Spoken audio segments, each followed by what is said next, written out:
الحمد لله نحمده ونستعينه ونستغفره ونعوذ بالله من شرور أنفسنا ومن سيئات أعمالنا من يهده الله فلا مضل له ومن يضلل فلا هادي له وأشهد أن لا إله إلا الله وحده لا شريك له وأشهد أن محمدا عبده ورسوله أما بعد فإن خير الحديث كتاب الله وخير الهدي هدي محمد صلى الله عليه وسلم وشر الأمور محدثاتها وكل محدثة بدعة وكل بدعة ضلالة وكل ضلالة في النار فأعوذ بالله من الشيطان الرجيم بسم الله الرحمن الرحيم قاف والقرآن المجيد بل عجبوا أن جاءهم منذر منهم فقال الكافرون هذا شيء عجيب أئذا متنا وكنا ترابا ذلك رجع بعيد قد علمنا ما تنقص الأرض منهم وعندنا كتاب حفيظ بل كذبوا بالحق لما جاءهم فهم في أمر مريج أفلم ينظروا إلى السماء فوقهم كيف بنيناها وزيناها وما لها من فروج والأرض مددناها وألقينا فيها رواسي وأنبتنا فيها من كل زوج بهيج تبصرة وذكرى لكل عبد منيب وقال تبارك وتعالى في مقام آخر أعوذ بالله من الشيطان الرجيم بسم الله الرحمن الرحيم وسارعوا إلى مغفرة من ربكم وجنة عرضها السماوات والأرض وعدت للمتقين وقال تعالى في مقام آخر مثل الذين ينفقون أموالهم في سبيل الله كمثل حبة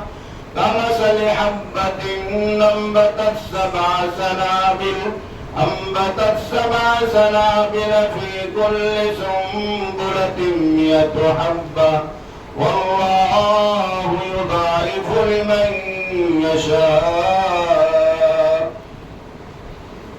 اللہ رب الجلال جو اس کائنات کا تن تنہا مالک و مختار ہے اور جس نے ہمیں اور آپ کو ایمان اور توحید کی عظیم الشان دولت کے ساتھ نیکیوں کے بے شمار موسم بہار عطا فرمائے ہیں رمضان المبارک کا یہ حسین موقع اور اس کا آنے والا آخری عشرہ اللہ رب العالمین کی طرف سے ہمارے اور آپ کے لیے ایک بہت بڑی نعمت ہے اس کے علاوہ اللہ رب العالمین کی بے شمار نعمتیں ہیں اللہ رب العالمین کی دی ہوئی روزی ہے خوشحالیاں ہے صحت و عافیت ہے اور دنیا کے اندر وہ تمام چیزیں ہیں جو ہماری اور آپ کی زندگی کی ضروریات ہیں ان تمام نعمتوں کے مقابلے میں ہم اور آپ اللہ رب العالمین کی جتنی بھی شکر گزاری کریں، تعریف، توصیف، بزرگی، بڑائی، کبریائی اور حمد و ثنا بیان کریں، وہ ان تمام نعمتوں کے مقابلے میں بہت ہی کم ہے، بلکہ کم سے کم تر ہے۔ اللہ رب العالمین کی بے شمار حمد و ثنا کے بعد اس کائنات کے بھیجے گئے تمام انبیاء کرام پر، بالخصوص خاتم النبیین، امام الانبیاء، سید المرسلین، محمد عربی جناب محمد رسول اللہ صلی اللہ علیہ وسلم پر اور آپ کے تمام آل و صحاب پر، ازواج و ذریات پر بے شمار درود و سلام نازل ہو، جن کی محنتوں اور کاوشوں سے اسلام کا یہ پرچم دنیا کے اندر بلند ہوا اور اللہ رب العالمین کا یہ پیارا اور سچا دین ہم تک اور آپ تک پہنچا اور ہمیں اور آپ کو نیکیوں کے راستے کی تعلیم اور تربیت حاصل ہوئی۔ میرے دینی بھائی اور دوستو، خطبہ مسنونہ کے بعد قرآن مجید کی دو آیتیں آپ حضرات کی خدمت میں پیش کی گئی ہیں، جس میں اللہ رب العالمین نے اس بات کا تذکرہ فرمایا ہے کہ ایک مسلمان کو دنیا کی زندگی میں اللہ رب العالمین کی جنت اور اس کی مغفرت تک پہنچنے کے لیے مسابقت کرنی چاہیے، جلدی کرنا چاہیے، آپس میں تنافس کرنا چاہیے، مقابلہ اور کمپٹیشن کرنا چاہیے، تاکہ ہم اور آپ نیکیوں کے سلسلے میں، اللہ کی بندگی کے سلسلے میں، اللہ کی جنت کے سلسلے میں ایک دوسرے سے آگے بڑھ جائیں اور ایک دوسرے سے دنیا کی زندگی کے اندر سبقت لے جا کر کے اللہ رب العالمین کی خوشنودی اور اللہ رب العالمین کی رضامندی کو حاصل کر سکیں۔ رمضان المبارک کا یہ مقدس مہینہ اللہ رب العالمین نے ہمیں اور آپ کو اسی لیے عطا فرمایا ہے۔ اس کے 2 عشرے گزر چکے ہیں، آخری عشرہ ہمارے اور آپ کے درمیان پہنچ چکا ہے، وقت بہت ہی قریب ہے، زمانہ بہت ہی تیز رفتاری کے ساتھ گزر رہا ہے۔ ہمیں اور آپ کو یہ محسوس نہیں ہو رہا تھا کہ ابھی رمضان آنے والا ہے، رمضان بھی آ گیا، پہلا عشرہ بھی چلا گیا، دوسرا عشرہ بھی چلا گیا اور تیسرا بھی ہمارے اور آپ کے درمیان آ چکا ہے۔ اس لیے میرے بھائیوں اور دوستو، ہمیں اور آپ کو رمضان المبارک کی اس موقع کو اور اس موسم کو غنیمت سمجھنا چاہیے۔ جو بچے ہوئے ایام ہیں، جو آنے والے ایام ہیں، جو باقی مادہ دن ہے، اس میں ہمیں اور آپ کو اپنے آپ کو پورا تیار کر لینا چاہیے، پوری آمادگی کے ساتھ، پورے جوش اور جذبے کے ساتھ ہمیں اور آپ کو ان بقیہ ایام کو گزارنا چاہیے۔ اللہ رب العالمین نے ہمیں اور آپ کو رمضان المبارک کے تعلق سے 3-4 باتوں کی طرف خصوصی توجہ دلائی ہے۔ پہلی بات یہ ہے کہ روزے کا جو عظیم الشان مقصد ہے وہ ہماری اور آپ کی زندگی سے کبھی فوت نہیں ہونا چاہیے۔ یہ صرف 1 دن کے لیے یا 2 دن کے لیے، ہفتہ، عشرہ، یہ مہینے کے لیے نہیں ہے، بلکہ یہ ایک تربیت اور ٹریننگ کا انداز ہے جو اللہ رب العالمین نے رمضان المبارک کے اس مقدس مہینے سے ہمیں اور آپ کو دیا ہے اور ہمیں اور آپ کو دے رہا ہے۔ لعلکم تتقون، تاکہ ہم تمام لوگ نیکیوں کے راستے پر چل پڑیں، وہ پرانی زندگی، وہ پرانی عادتیں، وہ خواہشات اور شہوات جس میں ہم نے اپنے آپ کو ڈبو رکھا ہے، اس سے باہر نکل کر کے اللہ رب العالمین کے راستے پر گامزن ہو جائیں، توحید کے راستے پر گامزن ہو جائیں، سچائیوں کے راستے پر گامزن ہو جائیں، خیر و بھلائی کے راستے پر گامزن ہو جائیں اور اس راستے کو اختیار کر لیں اور چن لیں جو راستہ اللہ کی محبت کی طرف لے جانے والا، اللہ کی جنت کی طرف لے جانے والا ہے، اللہ کی مرضی کی طرف لے جانے والا ہے، اللہ کی خوشنودی کی طرف لے جانے والا ہے اور اللہ رب العالمین کی کامیابی کی طرف لے جانے والا۔ یوں تو روزے کے بارے میں ہم اور آپ یہی سمجھتے ہیں کہ یہ بھوک اور پیاس کا روزہ ہے، لیکن حقیقی بات یہ نہیں ہے کہ یہ صرف بھوک اور پیاس کا روزہ۔ بھوک اور پیاس کے ذریعے سے اللہ رب العالمین نے ہمیں اور آپ کو آزمانا چاہا ہے، ہمیں اور آپ کو اللہ رب العالمین نے اس دنیا کے اندر پرکھنا چاہا اور یہ سیکھ اور یہ تربیت ہمیں اور آپ کو دینی چاہیے ہے کہ دنیا کی زندگی کے اندر انسان کے سامنے بے شمار مواقع آتے ہیں، زمانے میں تبدیلیاں ہوتی ہیں اور شمس و قمر، لیل و نہار اس دنیا کے اندر اپنی گردشوں سے انسان کی زندگی کے حالات کو پلٹ دیتے ہیں۔ کبھی ایسا موقع بھی ہماری زندگی میں آ سکتا ہے کہ ہمیں اور آپ کو بھوکے رہنا پڑے۔ کبھی ایسا موقع بھی ہماری اور آپ کی زندگی میں آ سکتا ہے کہ ہم اور آپ دنیا کی تمام نعمتوں کو پانے کے باوجود پیاس اور بھوک کی شدت کو برداشت کرنے پر مجبور ہو جائے۔ یہ رمضان المبارک ہمیں اور آپ کو سیکھ دے رہا، اللہ کی طرف سے یہ ٹریننگ ہے، اللہ کی طرف سے یہ تربیت ہے۔ اور دوسری چیز یہ ہے کہ خواہشات کا روزہ، اللہ رب العالمین نے ہمیں اور آپ کو اس رمضان کے ذریعے سے ایک اور بات کی تعلیم دینی چاہیے کہ ہماری طبیعتوں کے اندر اپنی پسند اور اپنی مرضی کے مطابق جو خواہشات دنیا کے تعلق سے، دنیا کی رنگینیوں کے تعلق سے امڑ رہے ہیں، یہ رمضان تعلیم دے رہا ہے کہ ہم اس پر قابو اور کنٹرول کریں، اپنے خواہشات کا راستہ اللہ رب العالمین کی مرضی کی طرف لے جائیں، اپنے خواہشات کا راستہ ہم اور آپ کتاب و سنت کو، اللہ رب العالمین کی شریعت کو پسند کریں اور اس کو اختیار کریں اور اسی کے مطابق اپنی خواہشات کو، اپنی طبیعتوں کو، اپنی عادتوں کو ڈھالیں۔ اسی لیے اللہ رب العالمین نے اور اللہ کے نبی صلی اللہ علیہ وسلم نے رمضان المبارک کے مقدس مہینے میں روزے کی حالت میں، اگرچہ ایک مسلمان شادی شدہ آدمی کے لیے اس کی بیوی حلال ہوتی، لیکن حالت روزہ میں اپنی شہوتوں کو کنٹرول میں رکھنے کے لیے، اپنے جذبات کو قابو میں رکھنے کے لیے اللہ رب العالمین نے اس حلال چیز کو بھی حرام کر دیا، تاکہ ہم یہ ٹریننگ لے لیں کہ دنیا کی زندگی میں جب بھی کبھی شریعت کا مسئلہ آئے گا، ہماری خواہشات کا مسئلہ آئے گا، تو ہم شریعت کو ترجیح دیں گے، ہم شریعت کو آگے لے جائیں گے، اپنی خواہشات کو پیچھے کریں گے۔ اور تیسری چیز یہ ہے کہ صوم الاعضاء والجوارح، حقیقی روزہ یہ ہے کہ ہمارا پیٹ صرف روزہ نہ رکھے، حقیقی روزہ یہ ہے کہ ہم بھوک اور پیاس کی شدت کو صرف برداشت نہ کریں، بلکہ ہمارے بدن کا ایک ایک حصہ اللہ رب العالمین کے لیے روزے دار بن جائے، ہماری نگاہیں روزے دار بن جائے، ہمارے ہاتھ روزے دار بن جائے، ہماری زبان روزے دار بن جائے، ہماری فکر روزے دار بن جائے، ہمارا دل روزے دار بن جائے، ہمارا ایک ایک پل اللہ رب العالمین کے لیے روزہ رکھنے والا بن جائے۔ حضرت جابر بن عبداللہ رضی اللہ تعالیٰ عنہ کہا کرتے تھے کہ بھوک اور پیاس کی شدت کو برداشت کرنے کے ساتھ رمضان المبارک کے اس مقدس مہینے میں ایک مومن کو چاہیے کہ وہ اپنی نگاہوں کا بھی روزہ رکھے، اپنے کان کا بھی روزہ رکھے، اپنی آنکھ کا بھی روزہ رکھے، اپنے ہاتھ کا بھی روزہ رکھے اور اپنے پیر کا بھی روزہ رکھے۔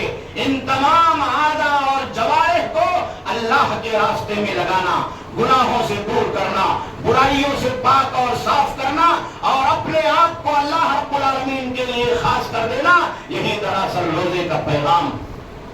اور دوسری چیز یہ ہے جو آیت کریمہ میں نے آپ حضرات کی خدمت میں پڑھی ہے، یہ مہینہ مسابقت کا مہینہ، نیکیوں میں آگے بڑھنے کا مہینہ، اپنے آپ کو اللہ رب العالمین کے راستے میں لگانے کے لیے آگے لے جانے کا مہینہ ہے۔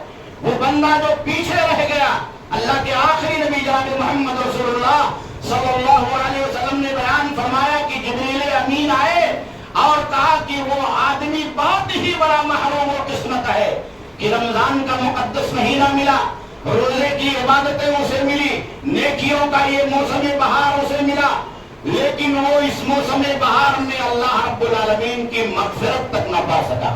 کہا وہ اتنا بڑا محروم و قسمت ہے کہ اپنے آپ کو نیکیوں میں لگا کر کے، اپنے آپ کو توبہ کے دروازے پر پیش کر کے، اپنے آپ کو تلاوت قرآن میں لگا کر کے، اپنے آپ کو اللہ کی بندگی میں لگا کر کے، اپنے آپ کو قیام اللیل میں لگا کر کے، اپنے آپ کو اللہ رب العالمین کے سامنے سجدہ کر کے، جھکا کر کے اپنے گناہوں کی مغفرت نہیں کرا سکا۔ اللہ رب العالمین نے بیان فرمایا وَسَارِعُوا إِلَىٰ مَغْفِرَةٍ مِّن رَّبِّكُمْ وَجَنَّةٍ عَرْضُهَا السَّمَاوَاتُ وَالْأَرْضُ۔ کیا یہ لوگوں اللہ کے مغفرت کی طرف دوڑ لگاؤ، اللہ کی جنت کی طرف دوڑ لگاؤ۔ رات کے آخری پہر میں اللہ رب العالمین سمائے دنیا پر نزول فرماتا اور اعلان کرتا ہے، کیا کوئی ہے مغفرت مانگنے والا؟ کیا کوئی ہے گناہوں سے توبہ کرنے والا؟ کیا کوئی ہے اپنی روزیوں میں کشادگی طلب کرنے والا؟ کیا کوئی ہے اللہ رب العالمین کی رحمتوں کا طلبگار؟ میرے بھائیوں میرے دوستوں، اگر مسابقت نہیں ہوگی تو ہم اور آپ دنیا کی زندگی میں کامیاب نہیں ہو سکتے۔ اگر مسابقت نہیں ہوگی تو ہم اعلیٰ منازل تک نہیں پہنچ سکتے ہیں۔ اگر مسابقت نہیں ہوگی تو اس دنیا کے اندر بھی ہم اور آپ ان درجات تک نہیں پہنچ سکتے ہیں جن درجات کو پانے کے لیے ہمارے اور آپ کے دلوں کے اندر خواہشات کی انگڑائیاں اٹھتی ہیں اور جنم لیتی۔ صحابہ کرام کس طریقے سے مسابقت کرتے تھے، نیکیوں کا جذبہ ان کے ذہن و دماغ میں کس طریقے سے امڑتا تھا اور کیسے وہ اپنے آپ کو اللہ کے راستے میں لگاتے تھے۔ ایک دفعہ اللہ کے آخری نبی جناب محمد رسول اللہ صلی اللہ علیہ وسلم نے مسجد کے اندر اعلان کیا، نیکیوں میں مسابقت کے تعلق سے اعلان فرمایا۔ کہا بتاؤ صحابہ کرام، تم میں سے آج کون آدمی روزے سے ہے؟ کون آدمی ہے جس نے آج روزہ رکھا، نفلی روزہ؟ رمضان کے علاوہ بہت سارے نفلی روزے، رمضان گزر جائے گا، ان نفلی روزوں کو بھی ہمیں اور آپ کو سیکھنا چاہیے۔ ایام 20 کے روزے، سوموار اور جمعرات کے روزے، اور ایسے ہی وہ تمام روزے جو متعدد مہینوں کے اندر اللہ کے نبی صلی اللہ علیہ وسلم نے مقرر فرمائے۔ صحابہ کی جماعت کا سب سے بڑا آدمی، صحابہ کا سرخیل، صدیق کائنات حضرت ابوبکر صدیق رضی اللہ تعالیٰ عنہ کریں گے کہ اللہ کے نبی صلی اللہ علیہ وسلم آج میں روزے سے ہوں۔ اللہ کے نبی صلی اللہ علیہ وسلم نے بیان فرمایا، اس کے بعد کہا بتاؤ منکم من تبع الجنازۃ اليوم، کہا آج کون آدمی ہے جو کسی کے جنازے میں گیا ہے؟ جنازہ بھی یہ بہت بڑی نیکی ہے اور ثواب کا کام۔ حضرت ابوبکر صدیق رضی اللہ تعالیٰ عنہ پھر کھڑے ہوئے، کہا اللہ کے نبی صلی اللہ علیہ وسلم میں گیا تھا جنازے میں۔ پھر اللہ کے نبی صلی اللہ علیہ وسلم نے تیسرا سوال پوچھا، کہا یہ بتاؤ کہ آج تم میں سے کس آدمی نے کسی مریض کی عیادت کی؟ کوئی محلے میں بیمار ہو جائے، کوئی رشتے دار بیمار ہو جائے، کوئی مسلمان بیمار ہو جائے، کوئی دوست پہچان والا بیمار ہو جائے تو اس کی عیادت کرنا، تیمارداری کرنا، اس کو بوسہ دینا، دلاسا دینا، یہ اسلام کا ایک بہت بڑا عظیم کام ہے۔ حضرت ابوبکر صدیق رضی اللہ تعالیٰ عنہ پھر کھڑے، کسی کو موقع نہیں دے رہے، کھڑے ہو جائے، کہا اللہ کے نبی آج میں نے ایک مریض کی عیادت بھی کی ہے۔ چوتھا سوال اللہ کے نبی صلی اللہ علیہ وسلم نے کیا، کہا بتاؤ آج تم میں سے کس آدمی نے کسی مسکین کو کھانا کھلایا؟ کسی مسکین کو کھانا کھلایا۔ رمضان المبارک کا یہ مقدس مہینہ مسکینوں اور غریبوں سے اللہ رب العالمین نے جوڑا، زکوٰۃ کو مسکینوں سے اور غریبوں سے جوڑا، ہماری اور آپ کی زندگی کو ان لوگوں سے جوڑا ہے جو ہمارے اور آپ کے مقام اور درجے تک نہیں پہنچ سکتے۔ اللہ رب العالمین نے رمضان المبارک کے ذریعے سے تمام لوگوں کو ایک دوسرے سے جوڑ دیا۔ اسی لیے حضرت سفیان ثوری رحمہ اللہ بہت بڑے محدث ہے، وہ کہا کرتے تھے کہ رمضان المبارک میں صرف 2 نیکیاں، کہا صرف 2 نیکیاں ہیں۔ پہلی نیکی ہے تلاوت قرآن، قرآن کو پڑھنا، زیادہ سے زیادہ قرآن کی تلاوت کرنا، قرآن کو پڑھ کر کے ختم کرنا، قرآن کو پڑھ کر کے سمجھنا، ایک ایک حرف پر 10 نیکیاں اللہ رب العالمین کی طرف سے لینے کا جذبہ اپنے ذہن و دماغ میں پیدا کر کے اس کی آیتوں کو پڑھنا اور دہرانا۔ اور کہا دوسری نیکی ہے مسکینوں کو کھانا کھلانا۔ اسی لیے حضرت عبداللہ ابن عمر رضی اللہ تعالیٰ عنہ کی عادت تھی، صحابی جلیل، حدیثوں کی روایت کرنے والے، نبی صلی اللہ علیہ وسلم کے نقش قدم پر آپ کی ایک ایک سنت کی پیروی کرنے والے، جب رمضان مبارک میں افطاری کا وقت ہوتا تو اپنے گھر کے باہر مسکین کو تلاش کرتے۔ کہا کوئی دن ایسا نہیں گزرتا رمضان میں کہ اپنے دسترخوان پر وہ کسی مسکین کو، کسی پریشان حال کو بٹھا کر کے روزہ افطار نہ کرواتے۔ یہ مسابقت کا جذبہ ہے۔ حضرت ابوبکر صدیق رضی اللہ تعالیٰ عنہ نے کہا کہ اللہ کے نبی آج میں نے ایک مسکین کو کھانا کھلایا، تو اللہ کے نبی صلی اللہ علیہ وسلم نے اعلان فرمایا، صحیح بخاری کی روایت ہے کہ یہ چاروں نیکیاں کسی مومن بندے میں جمع ہو گئی، ایک ساتھ اکٹھا ہو گئی، دخل الجنہ، تو اس کا بیڑا پار، وہ جنت میں داخل ہو گیا۔ یہ مسابقت کا جذبہ ہے۔ ایک دن مال کو تقسیم کرنے اور اللہ کے راستے میں خرچ کرنے کے لیے امت کے دو بڑے جلیل القدر صحابی، سرخیل صحابی حضرت ابو بکر صدیق رضی اللہ تعالیٰ عنہ اور حضرت عمر فاروق رضی اللہ تعالیٰ عنہ کے درمیان کمپٹیشن ہو گئے۔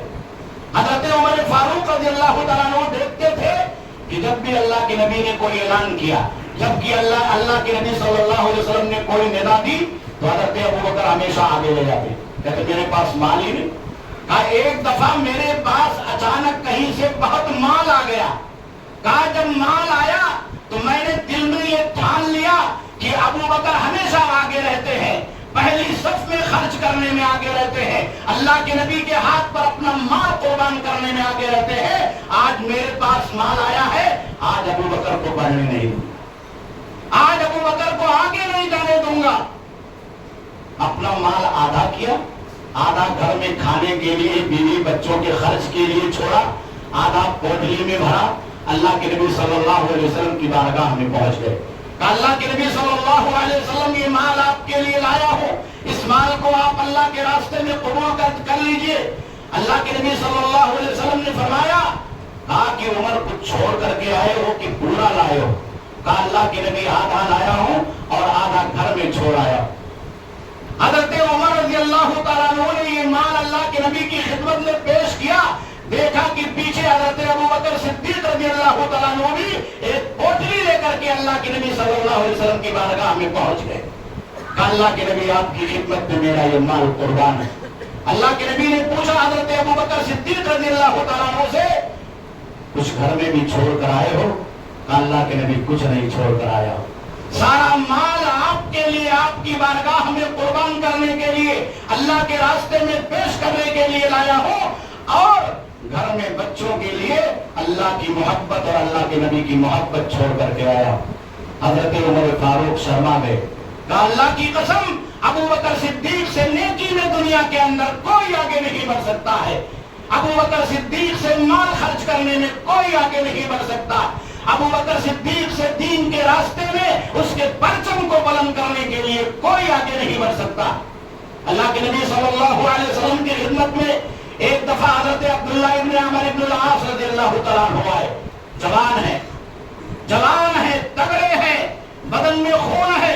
اللہ کے نبی صلی اللہ علیہ وسلم نے فرمایا، کہا کہ عبداللہ ابن عمر ابن العاص جب قرآن پڑھو تو 1 مہینے میں قرآن ختم کیا کرو۔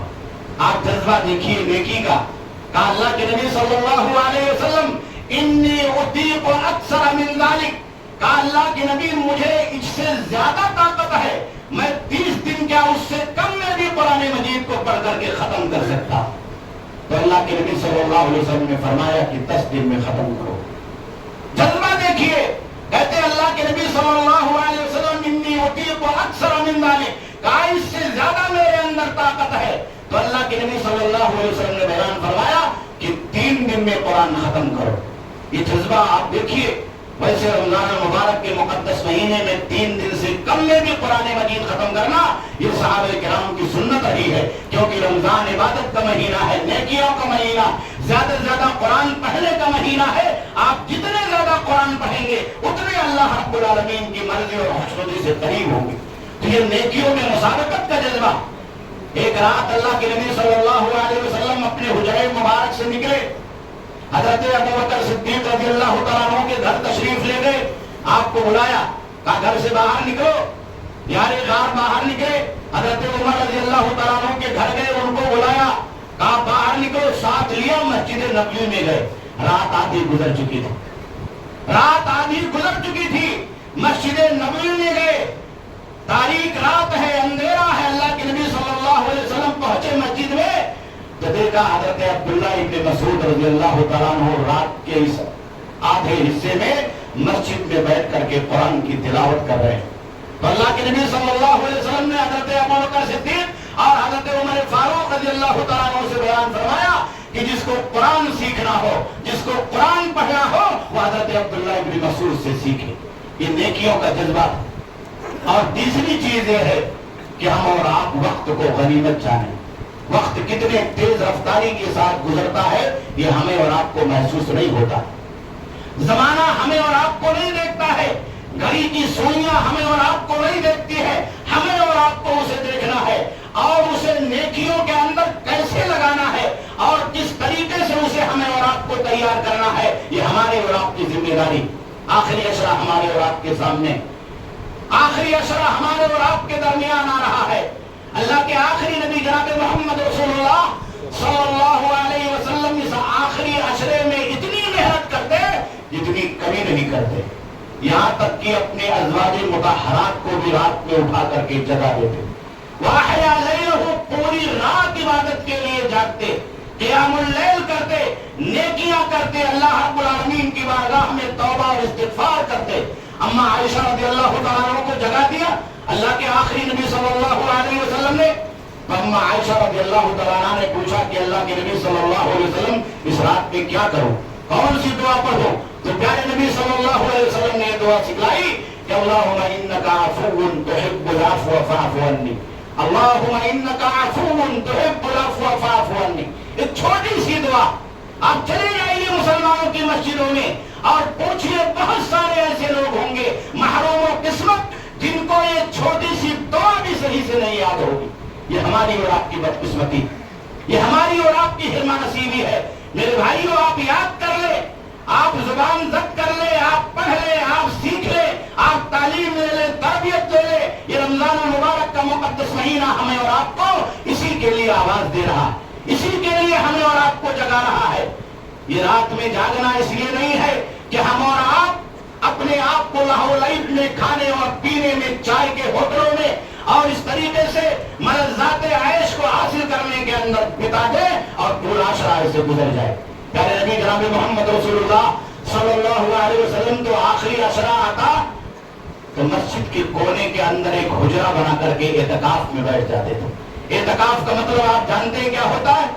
اپنی زندگی کو اور اپنے آپ کو دنیا کی تمام ضرورتوں سے کاٹ کر کے اللہ رب العالمین کے لیے مسجد میں یکسو کر دینا۔ کہا نہیں جاؤں گا، یہاں تک کہ اللہ کے نبی صلی اللہ علیہ وسلم نے بیان فرمایا کہ اگر گھر میں کسی کا جنازہ ہو جائے، محلے میں کسی کا جنازہ بھی ہو جائے، تو جو معتکف اعتکاف گاہ میں بیٹھا ہوا ہے وہ اپنے اعتکاف گاہ سے نہیں نکل سکتا۔ اتنی بڑی نیکی کہ ایک آدمی دنیا کی تمام ضرورتوں سے اور حاجتوں سے اپنے آپ کو کاٹ کر آخری عشرے میں اللہ رب العالمین کے لیے وقف کر دے، وہی کھائے، وہی پیے، وہی سوئے، اس کا سونا عبادت، اس کا جاگنا عبادت، اس کا اٹھنا عبادت، اس کا بیٹھنا عبادت، اس کی زندگی کا ایک ایک پل عبادت۔ اللہ کے آخری نبی جناب محمد رسول اللہ صلی اللہ علیہ وسلم نے اپنے آپ کو اس میں لگا دیا۔ پیارے نبی صلی اللہ علیہ وسلم کو دیکھا ازواج مطہرات نے کہ آپ اعتکاف میں بیٹھے ہیں تو بیویاں بھی آ گئی مسجد میں، سب نے خیمہ لگا دیا، مسجد کے صحن میں الگ الگ خیمہ لگا دیا گیا۔ دوسرے دن اللہ کے نبی صلی اللہ علیہ وسلم نے دیکھا تو کہا کہ ان خیمے والیوں کو کیا ہو گیا؟ پتا چلا کہ ازواج مطہرات نے ایک دوسرے سے آگے بڑھنے کے لیے اور اعتکاف کی اس عبادت کا ثواب پانے کے لیے اپنے آپ کو مسجد کے اندر داخل کر دیا اور حجرہ بنا لیا، خیمہ لگا لیا۔ اللہ کے نبی صلی اللہ علیہ وسلم نے عورتوں کو منع فرمایا اور سب کے خیمے نکلوا دیے۔ مسجد کے اندر عورت کا اعتکاف کرنا جائز ہے اس شرط کے ساتھ کہ اس کے لیے پردے کا انتظام ہو اور وہ پردے میں رہ کر کے وہاں اللہ رب العالمین کی عبادت کرے۔ اور تیسری چیز جس کا تذکرہ میں نے قرآن مجید کی آیت کریمہ کے حوالے سے کیا ہے کہ اللہ رب العالمین نے اس ماہ مبارک کو انفاق کا مہینہ بنایا، اللہ کے راستے میں خرچ کرنے کا مہینہ بنایا، دینے کا مہینہ بنایا۔ قرآن نے تو یہاں تک اعلان کیا ہے کہ وَفِي أَمْوَالِكُمْ حَقٌّ لِلسَّائِلِ وَالْمَحْرُومِ، کہ مسلمانوں اگر تم کو اللہ رب العالمین نے مال دیا ہے تو تمہارے مال میں تمہارے دروازے پر مانگنے والے کے لیے بھی اللہ رب العالمین نے حق رکھا، اور اس آدمی کا بھی حق رکھا ہے جو سماج میں بے سہارا، آپ کے گھر میں بے سہارا، آپ کے خاندان میں بے سہارا، آپ کے رشتہ داروں میں بے سہارا ہے، آپ کے مسلمان بھائیوں میں بے سہارا ہے۔ اسی لیے اللہ کے نبی جناب محمد رسول اللہ صلی اللہ علیہ وسلم نے صرف مسلمانوں کو زکوٰۃ کی مشروعیت اور زکوٰۃ کے فریضے کی تعلیم نہیں دی، بلکہ زکوٰۃ سے بہت آگے بڑھ کر کے انفاق فی سبیل اللہ، صدقہ کرنا، خیرات کرنا، مدد کے لیے آگے بڑھنا، ہمدردی اور غمگساری کے طور پر اللہ رب العالمین کے راستے میں غریبوں، مسکینوں اور کمزوروں کے ساتھ کھڑا ہونا، ان تمام چیزوں کی تعلیم دی۔ اللہ کے نبی جناب محمد رسول اللہ صلی اللہ علیہ وسلم کے پاس کچھ نہیں ہوتا تھا، لیکن جب بھی مال آتا تھا تو اللہ کے نبی صلی اللہ علیہ وسلم کتنا دیتے تھے آپ تصور نہیں کر سکتے۔ ایک دیہاتی آئے دیہات سے، پیارے نبی صلی اللہ علیہ وسلم کے پاس مال غنیمت آیا ہوا تھا، کہا اللہ کے نبی صلی اللہ علیہ وسلم مجھے کچھ عطا فرما دے۔ تو اللہ کے نبی صلی اللہ علیہ وسلم نے کہا جاؤ، دو پہاڑیوں کے بیچ میں جو بکریوں کا پورا ریوڑ ہے یہ تمہارا ہے، لے جاؤ۔ وہ دیہاتی بہت خوش ہو گئے، لے کر کے اپنے گاؤں گئے دیہات میں، تو اپنے گاؤں کے لوگوں سے کہا کہ اے میرے گاؤں کے لوگوں، وطن کے لوگوں، اللہ کی قسم ہے محمد کی ذات ایسی ذات ہے جو اتنا دیتا ہے کہ اسے فقر اور محتاجگی کا کبھی خوف اور خطرہ نہیں۔ پورے گاؤں کے لوگ مسلمان، پوری بستی کے لوگ مسلمان ہو گئے۔ صفوان ابن امیہ جو اللہ کے نبی صلی اللہ علیہ وسلم کے جانی دشمن تھے، غزوہ حنین کے اندر مسلمان ہو گئے، اس میں ان کی شرکت رہی۔ مال غنیمت آیا، راستے میں لوٹے تو اللہ کے نبی صلی اللہ علیہ وسلم کی طرف دیکھ رہے تھے۔ اللہ کے نبی صلی اللہ علیہ وسلم نے کہا کہ صفوان 100 اونٹ لے لو، پھر دیکھنے لگے، کہا اور 100 اونٹ لے لو، پھر دیکھنے لگے، کہا اور 100 اونٹ لے لو، اور 100 اونٹ لے لو۔ اللہ کے نبی صلی اللہ علیہ وسلم نے 300 اونٹ دیا۔ مقام جعرانہ پر پہنچے تو اللہ کے نبی نے وہاں پڑاؤ ڈالا، مال غنیمت کو وہاں منگایا، اونٹوں کو جمع کیا، بکریوں کو جمع کیا، تلواروں کو جمع کیا، کھانے پینے کی چیزوں کو جمع کیا اور لوگوں کے اندر مال غنیمت تقسیم کرنے لگے۔ اتنی بھیڑ صحابہ کرام کی اللہ کے نبی صلی اللہ علیہ وسلم کے سامنے عمر آئی کہ آپ پیچھے ہٹنے پر مجبور ہو گئے۔ پیچھے بیری کے کانٹے دار درخت تھے، پیارے نبی صلی اللہ علیہ وسلم کی چادر مبارک ان کانٹوں میں اٹک گئی۔ آپ تقسیم کر رہے ہیں، لوگوں کو دے رہے ہیں۔ جب مال تقسیم کر کے آپ نے ختم کیا تو صحابہ کرام کو مخاطب کرتے ہوئے بیان فرمایا، کہا ہے میرے صحابہ کرام، اگر ان درختوں میں کانٹوں کے برابر بھی اللہ رب العالمین مجھے اونٹ دے دے، بکریاں دے دے تو میں تمہارے درمیان تقسیم کر دوں گا۔ اللہ کی قسم تم مجھے بخیل نہیں پاؤ گے، اللہ کی قسم تم مجھے بخیل نہیں پاؤ گے، اللہ کی قسم تم مجھے بخیل نہیں پاؤ گے۔ مدینہ کی ایک عورت اللہ کے نبی صلی اللہ علیہ وسلم کی خدمت مبارکہ میں ایک چادر پیش کر دی۔ اس عورت نے بڑی محبت سے اللہ کے نبی صلی اللہ علیہ وسلم نے اس چادر کو اپنے ہاتھوں سے بنایا، اپنے ہاتھوں سے کڑھائی کی تھی، اس کے کناریوں پر گوٹ لگا کر کے اچھے سے اس کا نقش و نگار بنا کر کے پیارے نبی صلی اللہ علیہ وسلم کی خدمت میں پیش کیا تھا۔ آپ کو ضرورت تھی، آپ کے پاس صرف ایک چادر تھی، دوسری چادر مل گئی تو آپ نے اوپر ہو لیا۔ دوسرے دن مسجد میں تشریف لائے، صحابہ کرام کے بیچ میں بیٹھے ہوئے تھے۔ ایک صحابی نے دیکھا کہ اللہ کے نبی صلی اللہ علیہ وسلم کے کندھے مبارک پر ایک نئی چادر ہے۔ کہا اللہ کے نبی صلی اللہ علیہ وسلم چادر بہت اچھی ہے، یہ چادر اگر آپ مجھے عنایت فرما دے تو بہت بہتر ہوگا۔ اللہ کے نبی صلی اللہ علیہ وسلم کبھی کسی مانگنے والے کی بات کو لوٹاتے نہیں، آپ نے کندھے سے اپنی چادر کو کھینچا اور اس صحابی کو جنہوں نے اس چادر کو مانگا تھا، آپ کو ضرورت تھی، آپ نے وہ چادر مبارک اس صحابی رسول کے حوالے کر دیا۔ صحابہ کی نگاہیں اس صحابی کی طرف غصے میں اٹھنے لگی، کہا انہوں نے کیوں چادر مانگ لیا؟ اللہ کے نبی کو ضرورت تھی، آپ کو ہدیہ ملا تھا، کیوں انہوں نے اصرار کیا، کیوں یہ کہا؟ ان کو معلوم ہے کہ اللہ کے نبی کبھی کسی کی بات نہیں ٹالتے، کبھی کسی سائل کے سوال کو نہیں لوٹاتے۔ تو صحابی بھی بڑے ظریف تھے، کہا کہ میرے ساتھیوں، اس چادر کو اوڑھنے کے لیے، پہننے کے لیے نہیں مانگا، یہ اللہ کے نبی کے بدن پر لگی ہوئی مبارک چادر ہے، اس لیے مانگ لیا ہے تاکہ مرنے کے بعد میرے کفن کا انتظام ہو جائے۔ کہا اپنے گھر میں اس کو کفن کے لیے رکھوں گا، اور اس کپڑے کو انہوں نے اپنے لیے کفن کی چادر بنا لیا۔ جب انتقال ہوا تو اسی چادر مبارک میں ان کو کفن دیا گیا۔ یہ اللہ کے نبی صلی اللہ علیہ وسلم کی خود عادت مبارکہ تھی۔ اللہ کے نبی صلی اللہ علیہ وسلم کے پاس دیہاتی آتے تھے اور مال مانگتے تھے۔ ایک دفعہ اللہ کے نبی صلی اللہ علیہ وسلم کو بعض صحابہ کرام کی طرف سے کچا سونا ملا، کسی نے کچا سونا دیا کہ اللہ کے نبی آپ اسے لوگوں میں تقسیم کر دیجیے۔ اللہ کے نبی صلی اللہ علیہ وسلم رات میں جب عشاء کی نماز پڑھنے کے لیے آئے تو اس سونے کی پوٹلی کو گھر میں بھول گئے، نہیں لا پائے مسجد میں۔ دوسرے دن جب صبح فجر کی نماز میں آئے تو نماز کی حالت میں آپ کو یاد آیا کہ وہ کچا سونے کا تھیلا اور بیگ گھر میں رکھا ہوا ہے، رات میں ہی لا کر کے بانٹنا تھا۔ نماز ختم ہوئی، سلام پھیرا، اللہ کے نبی صلی اللہ علیہ وسلم کی کبھی عادت نہیں تھی کہ مصلی سے سلام پھیر کر کے اٹھ جائے. جلدی سے اس دن اٹھے, گئے اپنے حجرے میں, دروازہ کھولا, اندر گئے. صحابہ کرام کو ڈر ہو گیا کہ گھر میں کوئی معاملہ پیش آ گیا, یا آپ کے اوپر وحی آنے والی ہے, یا اللہ کی طرف سے کوئی نیا حکم آنے والا. سب کی نگاہیں اسی دروازے پر لگی ہوئی ہے کہ اللہ کے نبی حجرے میں چلے گئے, کب نکلیں گے, پتہ نہیں لوٹیں گے کہ نہیں لوٹیں گے. اللہ کے نبی نے 2-4 منٹوں کے بعد پھر حجرے کے دروازے کو کھولا, ایک تھیلی لے کر کے مسجد میں حاضر ہوئے. کہا صحابہ یہ تھیلی رات میں ملی تھی, اس میں کچا سونا تھا, اسے رات میں ہی بانٹنا تھا, میں بھول گیا.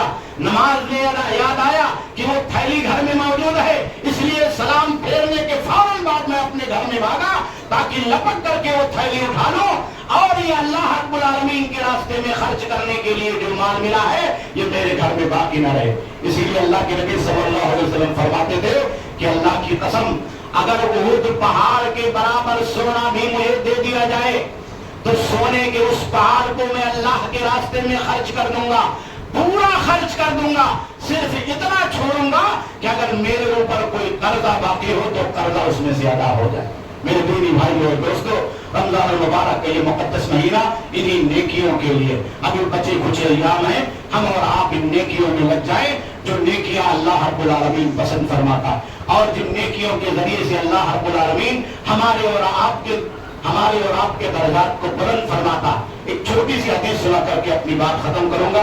مدینہ میں مالدار صحابہ بھی تھے اور کمزور صحابہ بھی تھے. ایک دن کمزور صحابہ جو غریب تھے وہ اللہ کے نبی کی خدمت میں شکایت لے کر کے آئے.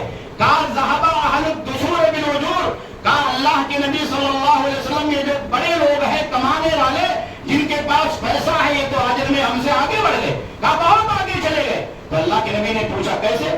کہا ہم نماز پڑھتے یہ بھی نماز پڑھتے ہیں, ہم اور نیکیاں کرتے روزہ رکھتے یہ بھی روزہ رکھتے ہیں, ہمارے پاس مال نہیں ہے تو اللہ کے راستے میں خرچ نہیں کر پاتے, جہاد کے راستے میں خرچ نہیں کر پاتے ہیں. ان کے پاس مال ہے, مال خرچ کر کے ہم سے آگے بڑھ جاتے. یہ بہت بڑا فضل کا مقام ہے کہ اللہ رب العالمین نے جن کو نوازا ہے ان کو اللہ رب العالمین نے اس اعتبار سے بہت بلند درجہ عطا کیا, بہت بڑا موقع عطا کیا. تو اللہ کے نبی نے ان صحابہ کرام کو چپکے سے کہا کہ دیکھو تمہارے پاس مال نہیں ہے تو اس کے بدلے میں ایک نیکی تم کو سکھاتا ہوں. کہا ہر نماز کے بعد 33 بار سبحان اللہ, ہر نماز کے بعد 33 بار الحمدللہ, ہر نماز کے بعد 33 بار اللہ اکبر کہو, ان کی نیکیوں کے برابر ہو جاؤ. وہ لوگ گئے مسجد میں, نماز کے بعد تسبیحات کرنے لگے. مالداروں کو معلوم پڑا, اور لوگوں نے بھی سن لیا کہ اس کی بہت بڑی فضیلت ہے, وہ بھی مسجد میں بیٹھ گئے, وہ بھی تسبیح پڑھنے لگے. پھر یہ کمزور صحابہ اللہ کے نبی صلی اللہ علیہ وسلم کی خدمت مبارکہ میں دوسرے ہفتے میں آئے. کہا اللہ کے نبی آپ نے جو نیکی بتائی تھی اور مال خرچ کرنے کے مقابلے میں تسبیح کی, یہ بڑے لوگ, یہ مالدار لوگ اس میں بھی سبقت لے گئے, وہ بھی مسجد میں نماز کے بعد بیٹھ کر کے تسبیح پڑھتے.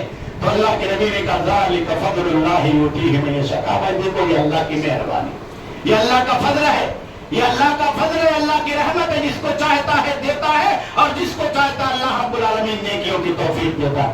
اس لیے میرے بھائی اور دوستو, ہم اور آپ زیادہ سے زیادہ نیکیاں کریں اور اللہ کے راستے میں اپنے آپ کو لگائیں اور ان باقی ایام کو غنیمت جانیں.